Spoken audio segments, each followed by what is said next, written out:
ಈಗ ಏನು ಪರಿಷ್ಕೃತ ಪಠ್ಯಕ್ರಮ ಅಂತ ಹೇಳಿ ಕೊಡಕ್ ಹೋಗಿದ್ದಾರೆ, ಈ ಸಂಘ ಪರಿವಾರ ಪ್ರೇರಿತ ಮತ್ತು ಸಂಘ ಪರಿವಾರದ ರಾಜಕೀಯ ಸಿದ್ಧಾಂತ ಇರುವಂತಹ ಪಠ್ಯ ಪುಸ್ತಕ ಆಗಿರುತ್ತೆ. ಆ ಪಠ್ಯ ಪುಸ್ತಕ ಸಮಿತಿ ರದ್ದಾಗಬೇಕು, ಆ ಪಠ್ಯ ಪುಸ್ತಕ ರದ್ದಾಗಬೇಕು. ಕುವೆಂಪು ಅವರನ್ನು ಅವಮಾನಿಸಿದ ರೋಹಿತ್ ಚಕ್ರತೀರ್ಥನನ್ನು ಕೂಡಲೇ ಬಂಧಿಸಿ ಕಾನೂನು ರೀತಿಯ ಕ್ರಮ ಜರುಗಿಸಬೇಕು. ಈಗಿರುವ ಪಠ್ಯಪುಸ್ತಕ ಪರಿಷ್ಕರಣ ಸಮಿತಿಯನ್ನು ಮತ್ತು ಪರಿಷ್ಕೃತ ಪಠ್ಯಪುಸ್ತಕವನ್ನು ರದ್ದುಪಡಿಸಬೇಕು ಎಂದು ಒತ್ತಾಯಿಸಿ ಸಿಟಿ ಸಿವಿಲ್ ಮತ್ತು ಸೆಷನ್ಸ್ ನ್ಯಾಯಾಲಯದ ಎದುರಿನ ಮೆಟ್ರೋ ಸ್ಟೇಷನ್ ಬಳಿ ಎಪಿ ರಂಗನಾಥ್ ಅವರ ನೇತೃತ್ವದಲ್ಲಿ ನ್ಯಾಯವಾದಿಗಳ ಪ್ರತಿಭಟನೆ ನಡೆಯಿತು. ರಾಷ್ಟ್ರಕವಿ ಕುವೆಂಪು ಅವರನ್ನು ಅಪಮಾನಿಸಿರುವ ರೋಹಿತ್ ಚಕ್ರತೀರ್ಥನನ್ನು ತಕ್ಷಣವೇ ಬಂಧಿಸಬೇಕು. ರೋಹಿತ್ ಚಕ್ರತೀರ್ಥ ನೇತೃತ್ವದ ಪಠ್ಯಪುಸ್ತಕ ಪರಿಷ್ಕರಣ ಸಮಿತಿಯನ್ನು ತಕ್ಷಣವೇ ರದ್ದು ಮಾಡಬೇಕು. ಸಂವಿಧಾನದ ಆಶಯಗಳಿಗೆ ಪೂರಕವಾಗಿರುವ ಪ್ರೊಫೆಸರ್ ಬರಗೂರು ರಾಮಚಂದ್ರಪ್ಪ ಸಮಿತಿಯು ರೂಪಿಸಿರುವ ಪಠ್ಯಪುಸ್ತಕವನ್ನು ಅಳವಡಿಸಬೇಕು ಎಂದು ಪ್ರತಿಭಟನಾಕಾರರು ಒತ್ತಾಯಿಸಿದರು. ಇವತ್ತಿನ ಪ್ರತಿಭಟನಾ ಸಭೆಯಲ್ಲಿ ಖ್ಯಾತ ವಕೀಲರಾದ CH Hanumantharaya, doctor CS Dwarakanath, AS Ponnanna, BT Venkatesh, AP Ranganath, Gangadharaiah, ವಕೀಲ ಪರಿಷತ್ ಸದಸ್ಯರಾದ ಶಿವಕುಮಾರ್, ಕೋಟೇಶ್ವರರಾವ್, ಬೆಂಗಳೂರು ವಕೀಲರ ಸಂಘದ ಪದಾಧಿಕಾರಿಗಳಾದ ಹರೀಶ್, ಮಾಜಿ ಪದಾಧಿಕಾರಿಗಳಾದ ರಮೇಶ್, ಗಿರೀಶ್, ಮಮತಾ, ವಕೀಲರಾದ ಕೆಬಿಕೆ ಸ್ವಾಮಿ, ಎಸ್ಎ ಅಹಮದ್, ಹರಿರಾಮ್, ಸುಭಾಷ್ ಕೆಆರ್, ವಿನಯ್, ಶ್ರೀನಿವಾಸ್, ಗಿರೀಶ್ ಪಟೇಲ್, ಪ್ರದೀಪ್, ಜಗದೀಶ್ ಕುಮಾರ್ ಹಾಗೂ ನೂರಾರು ವಕೀಲರ ಜೊತೆಗೆ ಸಾಹಿತಿಗಳಾದ ಎಸ್ಜಿ ಸಿದ್ದರಾಮಯ್ಯ, ಬೈರಮಂಗಳ ರಾಮೇಗೌಡ, ಕೋಡಿಹೊಸಹಳ್ಳಿ ರಾಮಣ್ಣ, ವಟಗೆರೆ ನಾಗರಾಜಯ್ಯ, ತಲಕಾಡು ಚಿಕ್ಕೇರಂಗೇಗೌಡ, ಜನವಾದಿ ಮಹಿಳಾ ಸಂಘಟನೆಯ ಕೆಎಸ್ ವಿಮಲಾ, ಪತ್ರಕರ್ತ ಮಂಜುನಾಥ ಅದ್ದೆ, ಕನ್ನಡ ಸಂಘಟನೆಯ ಕೆನಾ ಲಿಂಗೇಗೌಡ, ಪಚ್ಚೆ ನಂಜುಂಡಸ್ವಾಮಿ, ಗಂಗಾಧರ ಮೂರ್ತಿ, ಸಾಮಾಜಿಕ ಹೋರಾಟಗಾರರಾದ ವಕೀಲ್ ಸಾಬ್, ಜಗದೀಶ್, ದೀಪುಗೌಡ, ಯುವರಾಜ್, ನೋಂದಾಯಿತ ಆರ್ಎಸ್ಎಸ್ ಹನುಮೇಗೌಡ ಹಾಗೂ ಕೆಆರ್ಎಸ್ ಪಕ್ಷದ ಕಾರ್ಯಕರ್ತರು, ವಿದ್ಯಾರ್ಥಿಗಳ ಸಂಘಟನೆಯ ವಾಸುದೇವ ರೆಡ್ಡಿ, ಯುವ ಶಕ್ತಿ ಸಂಘಟನೆಯ ಪದಾಧಿಕಾರಿಗಳು ಹಾಗೂ ನೂರಾರು ಸಾಮಾಜಿಕ ಕಾರ್ಯಕರ್ತರು ಭಾಗವಹಿಸಿದ್ದರು.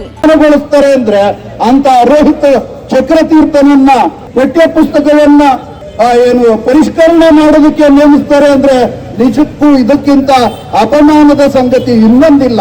ಮತ್ತು ಅಥವಾ ಒಬ್ಬ ಟ್ಯೂಷನ್ ಮೇಸ್ಟ್ರು ಎಷ್ಟು ಮಟ್ಟಿಗೆ ಒಬ್ಬ ಶಿಕ್ಷಣ ತಜ್ಞನಾಗ್ಲಿಕ್ಕೆ ಸಾಧ್ಯ?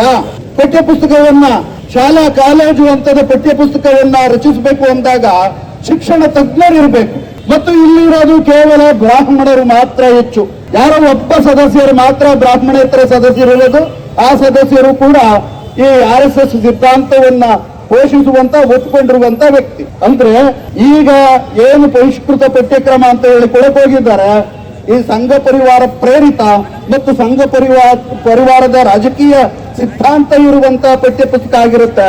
ಆ ಪಠ್ಯ ಪುಸ್ತಕ ಸಮಿತಿ ರದ್ದಾಗಬೇಕು, ಆ ಪಠ್ಯ ಪುಸ್ತಕ ರದ್ದಾಗಬೇಕು. ಮತ್ತೆ ಬರಗೂರು ಅವರು ಶಿಕ್ಷಣ ತಜ್ಞರವರು, ಬಹುಕಾಲ ಅವರು ಬೋಧನಾನುಭವ ಉಳ್ಳಂತವರು, ಸಾಹಿತಿ, ಚಿತ್ರನಟ, ನಿರ್ದೇಶಕ, ವಿವಿಧ ಆಯಾಮಗಳಲ್ಲಿ ಅವರ ಪ್ರತಿಭೆ ಇರುವಂತದ್ದು. ಅವರು ರಚಿಸಿಕೊಂಡಂತಹ ಪಠ್ಯಪುಸ್ತಕ ಪರಿಷ್ಕರಣಾ ಸಮಿತಿನಲ್ಲಿ ಒಂದು ಸಾಮಾಜಿಕ ನ್ಯಾಯ ಇತ್ತು, ಸಹಭಾಗಿತ್ವ ಇತ್ತು, ಬೇರೆ ಬೇರೆ ಧರ್ಮ ಮತ್ತು ಜನಾಂಗವಾರು ಸಹಭಾಗಿತ್ವ ಇತ್ತು. ಆದ್ರೆ ರೋಹಿತ್ ಚಕ್ರತೀರ್ಥನ ಅಧ್ಯಕ್ಷತೆಯಲ್ಲಿ ಈ ತರದ ಬಹುತ್ವವೂ ಇಲ್ಲ, ಎಲ್ಲ ಧರ್ಮಗಳ ಒಂದು ಸಹಭಾಗಿತ್ವವೂ ಇಲ್ಲ. ಮತ್ತು ಪ್ರತಿಭೆ ಅನ್ನೋದು ಕೇವಲ ಬ್ರಾಹ್ಮಣರ ಇಂದ ಮಾತ್ರ ಬಂದಿರುವಂತದ್ದ. ಬ್ರಾಹ್ಮಣರಿಗೆ ಅವರೇ ಮಾತ್ರ ಸೃಜನಶೀಲ ಸಾಹಿತ್ಯವನ್ನ, ಚಿಂತನೆಗಳನ್ನ ರೂಪಿಸಬಲ್ಲವರಂತನ. ಉಳಿದ ಶೂದ್ರರು ಮತ್ತು ಬ್ರಾಹ್ಮಣೇತರ ಇತರ ಜನಾಂಗ ಸಮುದಾಯಗಳು ಪ್ರತಿಭಾವಂತರಲ್ವೇನು ಅಂದಾಗ ಇತರ ಸಮುದಾಯಗಳ ಪ್ರತಿಭೆಗಳನ್ನ ಅಲ್ಲಗಳೆಯುವ ಮತ್ತು ಅಂತ ಪ್ರತಿಭೆಗಳಿಗೆ ಮಾನ್ಯತೆ ಒದಗಿಸದಿರುವಂತಹ ಒಂದು ಬ್ರಾಹ್ಮಣ ಏಕಚಕ್ರಾಧಿಪತ್ಯವನ್ನ ರೂಪಿಸ್ತಾ ಇರತಕ್ಕಂತ ಇಂತಹ ಪಠ್ಯ ಪುಸ್ತಕ ರದ್ದಾಗ್ಲಿ. ರೋಹಿತ್ ಚಕ್ರತೀರ್ಥ ಏನು ಕುವೆಂಪು ಅವರನ್ನ ಅಪಮಾನ ಪಡಿಸಿದ್ದಾನೆ, ಆತನ ಬಂಧಿಸಬೇಕು. ಇಷ್ಟು ಹೇಳ್ತಾ ಈ ಒಂದು ಪ್ರತಿಭಟನೆಯನ್ನ ಆಯೋಜಿಸಿರ್ತಕ್ಕಂತಹ ಎಪಿ ರಂಗನಾಥ್ ಸರ್, ಪ್ರಖ್ಯಾತ ನ್ಯಾಯವಾದಿಗಳು ಮತ್ತು ತಂಡ ಏನಿದೆ ಅವರನ್ನ ಈ ಕಾರಣಕ್ಕಾಗಿ ನಾನು ಅಭಿನಂದಿಸ್ತಾ, ಭಾಷೆ ವಿಷಯ ಬಂದ್ರೆ, ಭ್ರಷ್ಟಾಚಾರದ ವಿಷಯ ಬಂದ್ರೆ ಮತ್ತು ಸಾಮಾಜಿಕ ನ್ಯಾಯದ ಪ್ರಶ್ನೆ ಬಂದಾಗೆಲ್ಲ ನಮ್ಮ ಎಪಿ ರಂಗನಾಥ್ ಮತ್ತು ತಂಡ ಕಾರ್ಯಪ್ರವೃತ್ತರಾಗಿರುತ್ತೆ. ಅವತ್ತು ಕೂಡ ಮುನ್ನಡೆ ಇರುತ್ತೆ.